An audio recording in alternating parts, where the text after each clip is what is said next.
नमस्कार दोस्तों। आज थोड़ा सा बात करना चाहता हूँ वक्फ बोर्ड का जो बिल आया हुआ है उसको लेकर के लोग कुछ प्रदर्शनकारी लोग प्रदर्शन कर रहे हैं।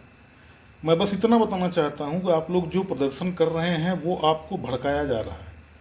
इस बिल से, जो बिल आया हुआ है, इस बिल से आपको कहीं भी कोई भी नुकसान नहीं होगा। उल्टा अगर आप ध्यान से देखेंगे उस बिल का जो भी कुछ है, आप अगर ध्यान से देखेंगे तो ये है कि वक्फ बोर्ड की जितनी भी संपत्ति है, जितनी भी प्रॉपर्टी है, उसको सेफ रखने का काम ये बिल करेगा। सेफ रखने का इन सेंस, पहले क्या था कि वक्फ बोर्ड के जितने भी मेंबर होते थे वही लोग अपने आप में डिसाइड कर लेते थे कि किसको कहाँ कैसे, किस ज़मीन का उपयोग कहाँ करना है, कैसे करना है और कितना करना है, वही लोग डिसीजन ले लेते थे। उसमें जुरिडिक्शन आता ही नहीं था, जुडिशरी आती ही नहीं थी कि उसमें कैसे क्या होगा। लेकिन आज की डेट में ये है कि जो बिल आया है इसके हिसाब से आपको कोई भी ज़मीन किसी को देना है या वहाँ से लेना है या कुछ भी करना है, उसको पहले कानूनी तरीके से चेक करना पड़ेगा। लेना या देना दोनों अलग अलग है।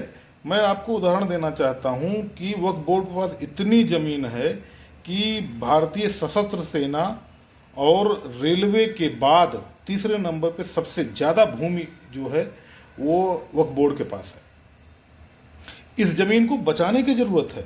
बचाने की ज़रूरत इन सेंस कि 2002 की बात अगर हम करते हैं तो उस समय जो भी हमारा वक्फ बोर्ड के कमेटी थी, उन्होंने 4532 स्क्वायर मीटर की ज़मीन एक नामित बड़े उसको बिजनेसमैन को दे दिया था, जिन्होंने उसको सीधे वक्फ बोर्ड से खरीद लिया था। ऐसा कहा जा रहा है, ऐसा दिखता भी है, देखने पे आप सर्च करेंगे तो आपको दिखेगा। और सिर्फ 21 करोड़ रुपए में दिया गया था। 21 करोड़ रुपए में उस समय 2002 में वो ज़मीन 4532 स्क्वायर मीटर की ज़मीन लगभग 500 करोड़ की थी, वो जहाँ पे उन्होंने अपना घर बनाया हुआ है। अब ये दे तो दिए, जबकि साफ साफ बताया गया है कि वक्फ बोर्ड की ज़मीन कोई भी बेच नहीं सकता है, किसी को दे नहीं सकता। अगर वक्फ बोर्ड के पास आ गई तो वो किसी को दिया नहीं जा सकता है। सिर्फ और सिर्फ वक्फ बोर्ड के द्वारा किसी न किसी अच्छे काम में लगाया जा सकता है, क्योंकि वो ज़मीन पहले ही अनाथाश्रम की थी, अनाथाश्रम के लिए थी। लेकिन वक्फ बोर्ड ने कैसे दे दिया, क्या किया, उसमें किसी और की कमी नहीं है भाई। उसमें सिर्फ और सिर्फ देखा जाए तो जो मेंबर थे उनकी कमी है। देखिए, किसी भी ज़मीन को वक्फ बोर्ड दे सकती थी। उस समय का जो कानून था वो इस हिसाब से था कि लगभग 75, जितने भी कमेटी के लोग थे, 75% लोगों को किसी भी चीज़ के अगर कुछ होने वाला है उसके पक्ष में वोट देना हो रहा है। मान लीजिए वो ज़मीन देना था किसी को, तो 75% लोग अगर उस पर राजी होते तो ही वो ज़मीन जा पाती। लेकिन उस समय उस ज़मीन को देने से पहले कमेटी की कोई मीटिंग ही नहीं हुई और वो ज़मीन चली गई। तो आप कैसे कह सकते हैं कि वक्फ बोर्ड ने वहाँ पे अच्छा किया था?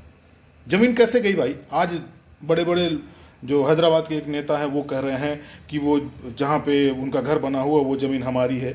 अरे हमारी है तो जब वो बनाने जा रहा था, जब उस ज़मीन पे कब्जा लिया था, तब कोई क्यों नहीं बोला? वक्फ बोर्ड की ज़मीन थी, वो लोगों ने दिया। लोगों ने क्या, वक्फ बोर्ड की कमेटी ने दिया।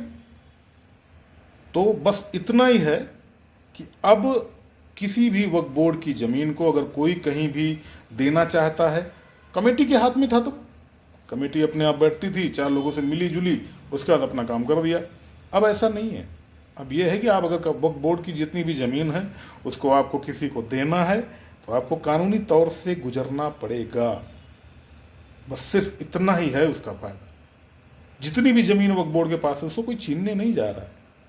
वो जितनी है उतनी रहेगी, बस वो बची रहे। इस बिल का यही एक काम है। थोड़ा सा ध्यान दीजिए। जय हिंद।